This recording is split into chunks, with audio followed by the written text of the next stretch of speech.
E ele vai dizer lá: vocês dizem, sou rico e abastado, e não preciso de nada, nem de Deus. Sou autossuficiente, autodependente, autoglorificação.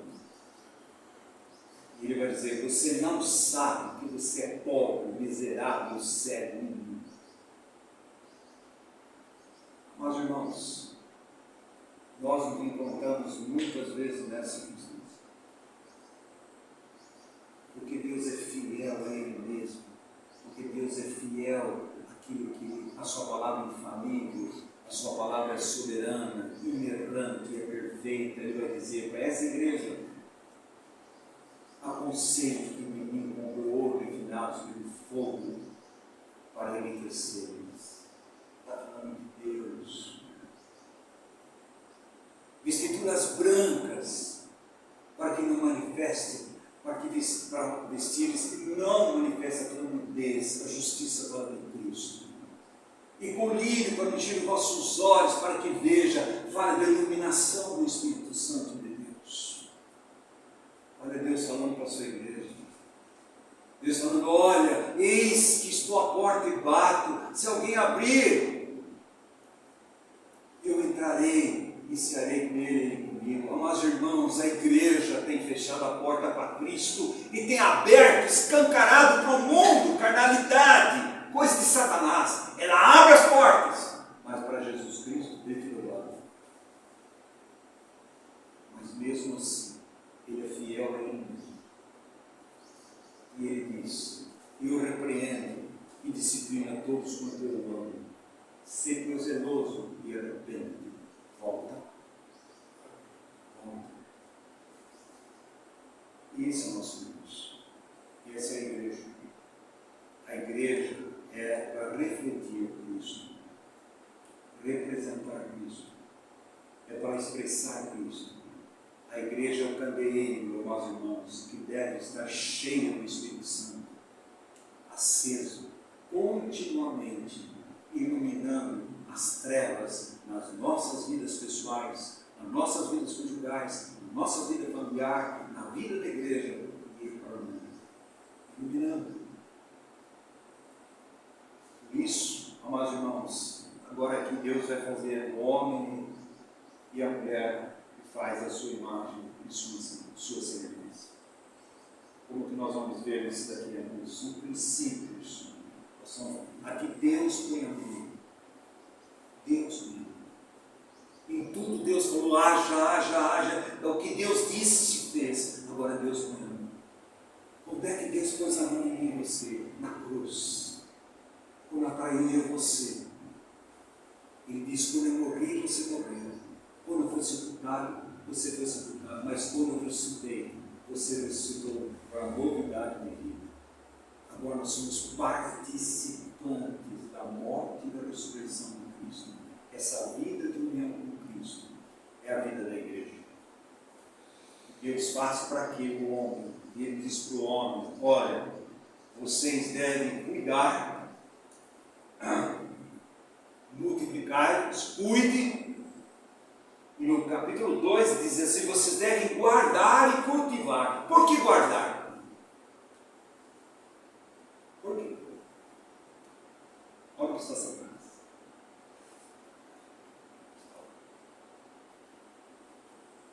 Satanás nunca vai intervir mais na obra de Deus quando na consumação de todas as coisas Satanás vai ser lançado no inferno. Ele e todos os seus seguidores, todos aqueles que não nasceram de novo, que não têm Jesus Cristo como Salvador de sua vida, e acabou a vida dele.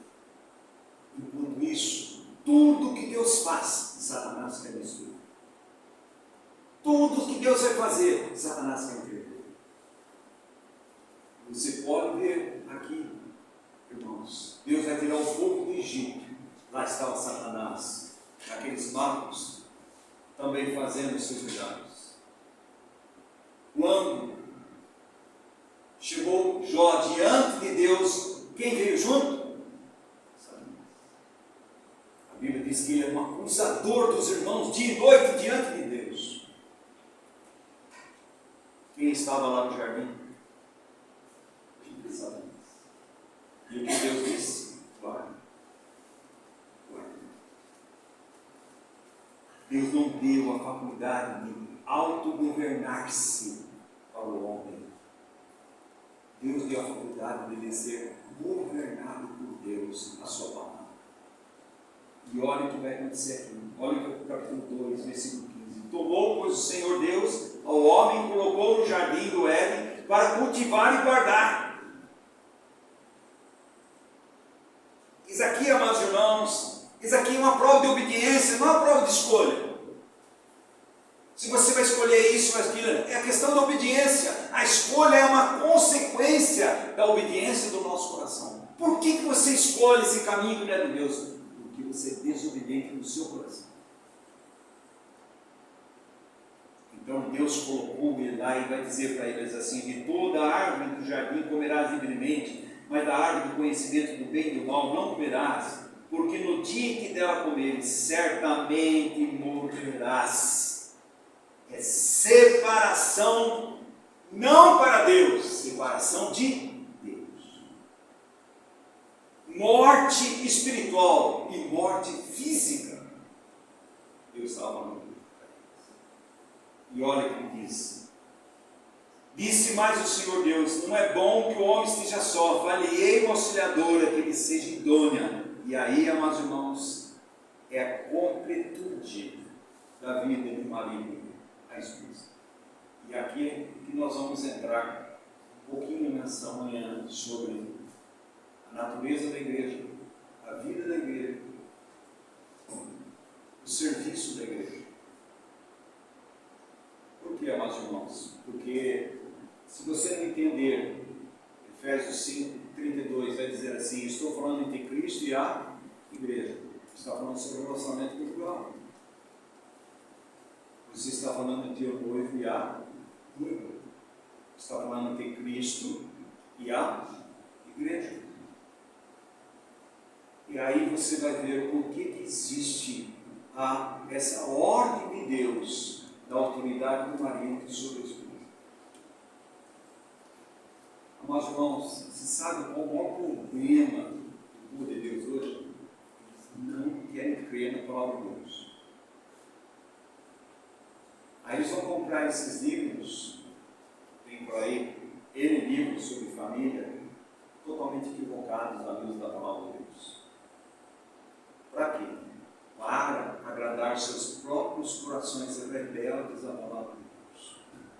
Qual o maior problema do povo de Deus em todo o Velho Testamento hoje? Rebeldia na palavra de Deus. E olha o que a palavra de Deus diz: a rebeldia é que nem feitiçaria, que nem idolatria. É rebelde. Deus disse, e Satanás continua falando, Deus não disse. E usa a boca de falsos para trazer para o povo aquele que a Bíblia não disse. Para agradar o quê? As pessoas. Deus pôs uma ordem. Se a ordem é a beleza, se a ordem é a beleza, há relacionamento com Deus e com o cônjuge, com a família. Então, amados irmãos, Deus não deu para o homem autoconduzir-se. Deus deu para o homem ser conduzido por Deus. Deus não deu.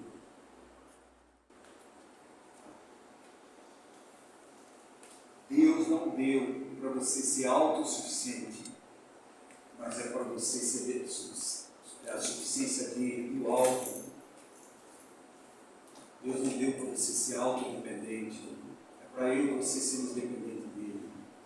Ele vai dizer para a igreja, para mim e para você: sem mim nada podemos fazer. Ah, mas eu tenho feito tanta coisa. Sem Cristo não traz fruto, não traz glória para Deus. Traz glória do homem, exalta o homem, coloca o homem lá em cima. Mas, irmãos, Deus não está aí. Deus não está aí. Então, quando ele faz essa colocação aqui, é a prova de obediência e não de escolha. Deus fez o homem para ser governado e não governar a si mesmo. O que o homem quer fazer? Governar a si mesmo. E aí Adão entra e vai fazer o quê? Escolheu governar a si mesmo. Tragédia. Tragédia. E como é que Deus vai fazer a mulher? Deus pegou o homem do pó e fez. E a mulher? Por que Deus não pegou do pó e fez? Porque nós estamos falando de realidades e princípios espirituais. Estou falando em Cristo e a igreja. Da onde que veio a igreja? Veio de Cristo. E é aqui que nós vamos ver a luz do Novo Testamento a partir do versículo 21.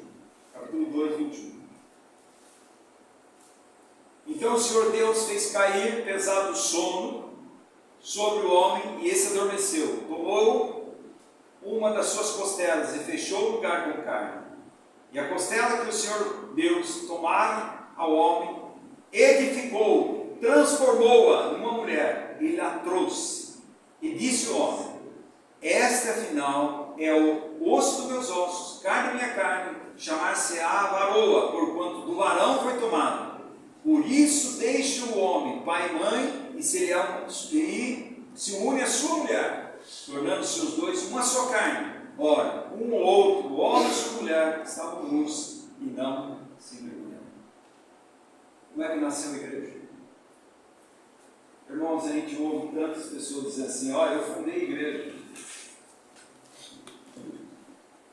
Vai dizer assim: ó, lá a comunidade quem fundou foi os homens.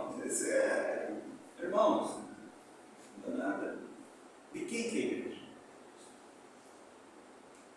Mateus 16, 18 diz assim: eu edificarei a minha igreja e as portas do inferno não prevalecerão contra ela. As portas do Hades, é da morte. E a Hades, não é inferno. Hades, local da morte, não prevalecerão contra ela. Agora, de quem que é a igreja? Quem é que, amados irmãos? Então nós temos nosso Senhor Salvador Jesus Cristo, que Ele veio, se encarnou e foi até a cruz, e lá Ele teve que morrer. Ele adormeceu e Ele morreu. E o que Deus fez? Deus tirou do lado dele a igreja. Quando? Quando aquele soldado abriu o lado de Jesus, saiu água e sangue. Mas irmãos, como é que surge a igreja? Por causa do derramamento do sangue do nosso Senhor Salvador Jesus Cristo. A igreja nasce através da cruz do Pentecostes. No Pentecostes a igreja começa. Você não vai falar, você vai ter duas colocações sobre a igreja ali nos evangelhos. Só em Mateus 16, 18. 2 vezes vai falar sobre a igreja. Então, qual a natureza da igreja? É humana? Eu resolvo fazer uma igreja? A natureza da igreja é celestial. Mas, irmãos, se a igreja nasce celestial, ela nasce da onde? De Cristo. Se alguém está em Cristo, é uma nova criação. As coisas velhas se passaram e tudo se fez novo. Nasce de Cristo. Se você não nascer do alto, você não pode ver o reino de Deus. Se você não nascer da água e do Espírito, você não pode entrar no reino de Deus. E ele continua dizendo: do mesmo modo que Moisés levantou a serpente no deserto, importa que o Filho do Homem seja levantado, e todos aqueles que nele crê ganham vida. Nós ganhamos vida através da morte de Jesus e da sua ressurreição. Na morte de Jesus, a descendência adâmica é crucificada, mas na vida de Jesus nós ganhamos a vida eterna, a pessoa do próprio Senhor Salvador Jesus Cristo. Então, quando Adão traz aquilo que é terreno, amados irmãos, Deus traz aquilo que é celestial. Do mesmo modo que um só homem entrou o pecado no mundo, e por causa disso todos pecaram, mas através de um só homem, que é o último homem, é o segundo Adão, ele vai trazer o que, amados irmãos? Vida. Porque ele é a luz, ele é a vida. Ele é amor e Ele é a glória de Deus. Não tem como ganhar dele. Então, quando Cristo morreu, morremos com Ele. Nós somos enxertados. Então, nasce de Cristo. Agora vive em Cristo. Vive para Cristo. Expressando Cristo. Essa é a igreja que deveria ser. Ela vai nascer do nosso Senhor e Salvador, Jesus Cristo. E isso, a palavra de Deus, irmãos, quando ela cai no terreno trabalhado pela graça de Deus, ele produz 30, 60, 100 frutos. Não há dizer que eu estou arrependido se não é fruto de arrependimento. E a palavra de Deus diz: nós arrependemos por causa da bondade de Deus. Ele que nos leva ao arrependimento. Então nascemos de lá e fomos enxertados em Cristo Jesus. Olha aqui, 1 Coríntios 12.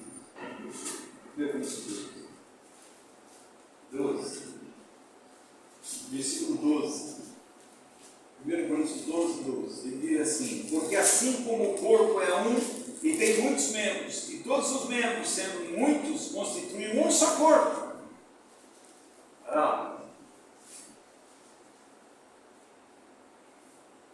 Assim também com respeito a Cristo, pois em um só Espírito todos nós fomos batizados e em um corpo, quer judeus, quer gregos, quer escravos, quer livres, e todos nós foi dado beber de um só Espírito.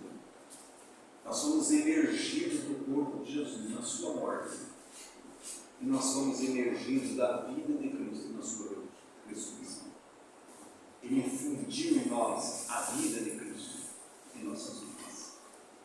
Aí forma o que? A igreja do Pentecostes. Por isso, amados irmãos, a igreja celestial, a igreja não é chamada para se mostrar a si mesma ao mundo. Está vendo?